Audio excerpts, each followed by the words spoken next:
Bonjour, on va voir dans ce tutoriel comment utiliser la fonction montage multicaméra de Final Cut Pro 10. Et c'est une vraie révolution parce que vous allez voir qu'il y a beaucoup d'automatismes qui sont très sophistiqués et qui permettent de synchroniser très facilement des plans, ce qui n'était pas possible de faire dans Final Cut Pro 7. Alors là, j'ai un tournage que j'ai fait sur un plateau avec deux caméras. Et vous voyez par exemple la caméra 1 filmait ce plateau avec deux personnes, tandis que la caméra 2 était sur la personne de droite, qui est l'invité. Donc voilà, donc on va partir de ça pour essayer de synchroniser ces plans et faire des plans multicaméra. Alors là par exemple, ces deux plans de caméra, j'ai mis des claps, mais pour le moment on ne va pas utiliser le clap, on va le synchroniser qu'avec le son. Il faut savoir que sur la caméra 1, celle-là, il y avait un micro-cravate, les micro-cravates que vous voyez ici et là, sur chacun des invités. Et sur la caméra 2, il n'y avait qu'un micro d'ambiance qui prenait l'ambiance. Donc on a quand même les mêmes sons enregistrés sur les deux caméras, pas avec la même qualité, on le verra après, mais en tout cas pour se synchroniser, c'est ces sons qui vont servir de référence. Alors je prends par exemple ces deux caméras qui étaient au même timecode, parce qu'à peu près j'ai tourné les deux caméras avec les mêmes timecodes, à quelques différences près, le temps d'allumer une caméra et l'autre après à la main.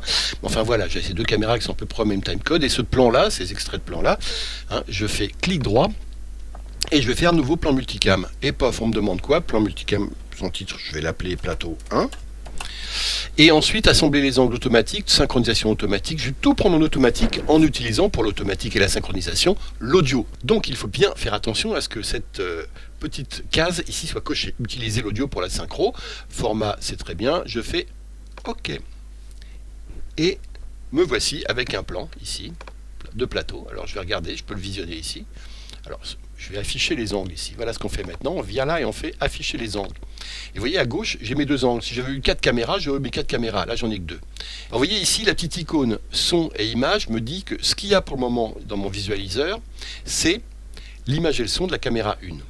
Si je mets sur la petite icône ici comme ça, si je clique maintenant sur la caméra 2, hop, avec cette icône ici, me dit que j'ai l'image et le son de la caméra 2. Et si on relie ici, le son est beaucoup plus loin, parce qu'un son témoin, il est de qualité très très médiocre. Vous voyez, mais par contre, j'ai changé l'image en là. Si je rechange ici, je passe sur l'image de gauche, l'image de la caméra 1 et le son de la caméra 1.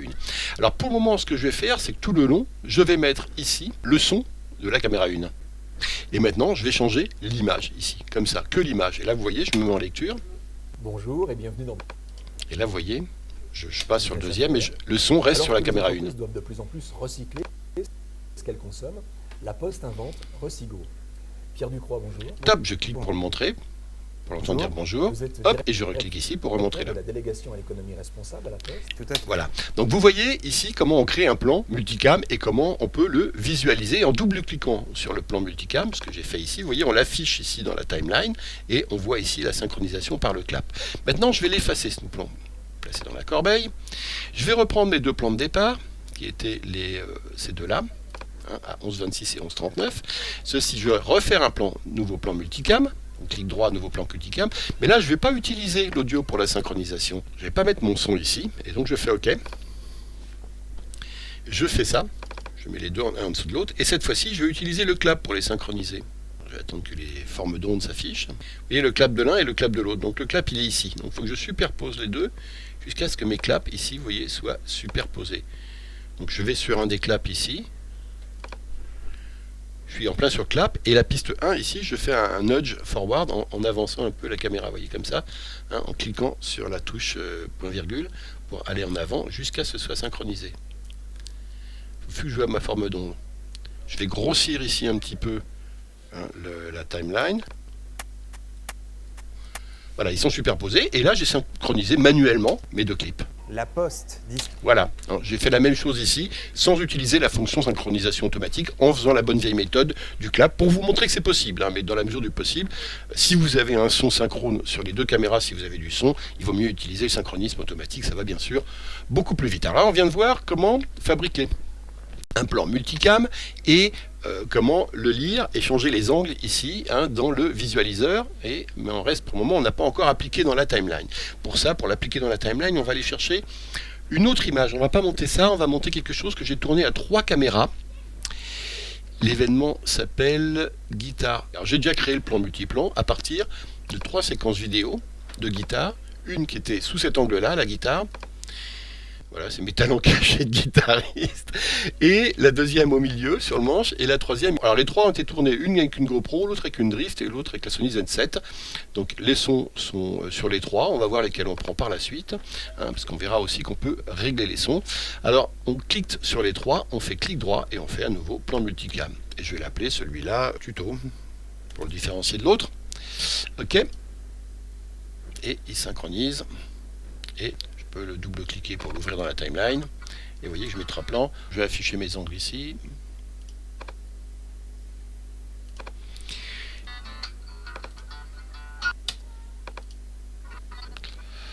Alors ça c'est pas très bon au niveau du son. On va régler le son d'abord. Alors sur cette caméra c'est pas terrible. On va voir sur celle-là. C'est déjà un peu mieux. Et là. C'est pas mal, donc on va peut-être faire un mélange des deux pour les sons. Avant d'attaquer l'image, on va s'occuper du son. Alors comment on fait? On va ouvrir l'inspecteur ici. Hop, multiplan, plan tuto. Et on va regarder dans les informations audio, on a un plan Sony qui est en stéréo, alors qu'en fait il n'y a qu'un canal qui est utilisé. Donc je ne devrais pas être en stéréo ici, j'ai que mon canal gauche qui est utilisé. Donc je vais me mettre ici en monodual. Oui, et c'est le canal gauche, donc j'enlève le canal droit et je me contente du canal gauche qui est pas mal. Maintenant la GoPro elle est en stéréo et la Drift est pas bonne, donc on va garder la GoPro en stéréo et celle-là en monodual, et on va aussi les mixer. Comment? Une fois qu'on a réglé ça ici, on va placer notre tuto là. Donc voilà, je fais clic droit et je fais développer les composants audio et on va les mixer au bon dosage. Donc je vais avoir mes vues-mètres ici aussi. Je voudrais avoir un peu plus de Sony Z7. Voilà. Voilà, j'ai un bon mixage ici. Donc maintenant je peux refermer mes composants audio. Et là on vient de voir qu'on n'est pas obligé d'avoir une seule caméra, qu'on peut choisir un mix, vous voyez, de 2 caméras au son. Maintenant ici dans mon montage je vais repasser sur la partie image parce que le son est réglé, donc je ne vais plus le toucher. Donc voilà ce que je vais faire. Il faut bien faire attention à recliquer sur la petite pellicule ici. Et maintenant je vais commencer mon montage ici en cliquant ensuite sur les angles et en changeant de caméra.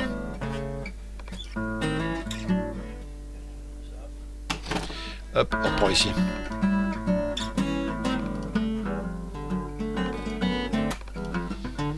Hein, vous voyez ici,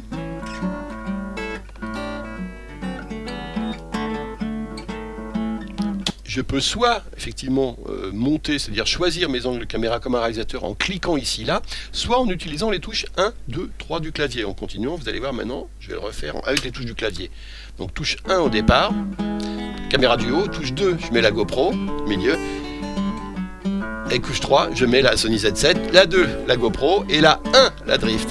Et vous voyez, je peux pianoter ici un peu comme un réalisateur de télévision pour choisir mes angles. Alors maintenant qu'on a vu comment on pouvait pianoter entre les angles ici, soit en cliquant sur les vignettes ici, soit en pianotant 1, 2, 3 sur son clavier, on va revenir un petit peu sur ce qu'on vient d'effectuer dans la timeline. Alors vous voyez que la timeline, ici, elle est cassée par des petits bouts. Le plan, il est cassé en fait par des petites lignes pointillées qui chacune marque en fait un plan de coupe dans notre plan multiplan. C'est du pointillé parce que c'est pas une vraie coupe, c'est une coupe en fait dans un plan multiplan, dans un plan unique. Mais vous voyez. Alors comment on peut les modifier ces coupes? Alors par exemple ici j'ai un, vous voyez ici en haut on nous montre que la vidéo c'est la Drift. À chaque fois l'audio c'est la même chose, mais la vidéo ici c'est la Drift et là c'est la GoPro et là c'est la Z7. Voilà. Donc maintenant si je veux changer un plan, je navigue ici d'une flèche à l'autre et je me dis par exemple ce plan là, plutôt que la Drift, j'aurais préféré que ça reste sur la Z7. Et bien je clique sur Z7 ici, où je tape sur le numéro de la Z7, le 3. Si je veux maintenant, par exemple, me dire au milieu de ce plan, ici, à cet endroit-là, même pas besoin de la tête de lecture, je vais l'enlever, mais avec le skimmer, si j'ai la position de mon skimmer et à cette position-là, je veux passer cette fois-ci sur la Drift ici, j'ai mon skimmer ici, je tape sur 1, qui est le numéro correspondant à la Drift, et hop, vous voyez le reste du plan, ici, va passer en Drift. Si je veux casser par exemple ce plan Drift en Sony Z7 au milieu, vous voyez ici je me mets à peu près là, et là hop, je tape le numéro de la Sony Z7, la 3, et hop, c'est cassé en deux. Si je veux ensuite trimer, parce que le point exact n'est pas bon, le point de passage d'un plan à un autre, je peux le faire ici en trimant, vous voyez j'ai la vue en plus des 2 caméras, qui me donne toute la latitude pour bien choisir le plan en sortant avec la main en l'air par exemple ici. Ici par exemple ce plan, je peux choisir bien d'avoir la main hop, qui est sur un rythme par exemple. Et vous voyez, je peux modifier, après avoir fait mon montage à la volée ici, comme un réalisateur en 1, 2, 3, ou en cliquant ici sur les icônes, je peux par la suite modifier point par point tout ce que j'ai fait, revenir dessus. Il faut savoir, c'est qu'ici, vous voyez des angles, j'en ai 3 parce que j'ai que 3 caméras, mais que si je vais dans Réglages ici, j'aurais pu en avoir 16 des angles. 1, 2, 3, 4, 5, 6. Que ça se règle ici, la visualité, le visu des 4. Bon, moi, comme j'en ai que 3, honnêtement, je me mets ici sur 4. Et je mets en vertical pour que ce soit plus lisible comme ça. Et dans les réglages ici, on peut incruster aussi soit le nom de la caméra, soit le nom de l'angle en fait, soit on peut mettre le timecode aussi ici également. Donc on voit qu'on a les timecodes qui suivent, ça peut être utile. Bon là ça ne me sert pas à grand chose donc je les ai enlevés. Et qu'on peut aussi mettre voilà, le nom des plans plutôt que le nom des caméras. Ça honnêtement je trouve que le nom des plans, des caméras c'est quand même plus simple.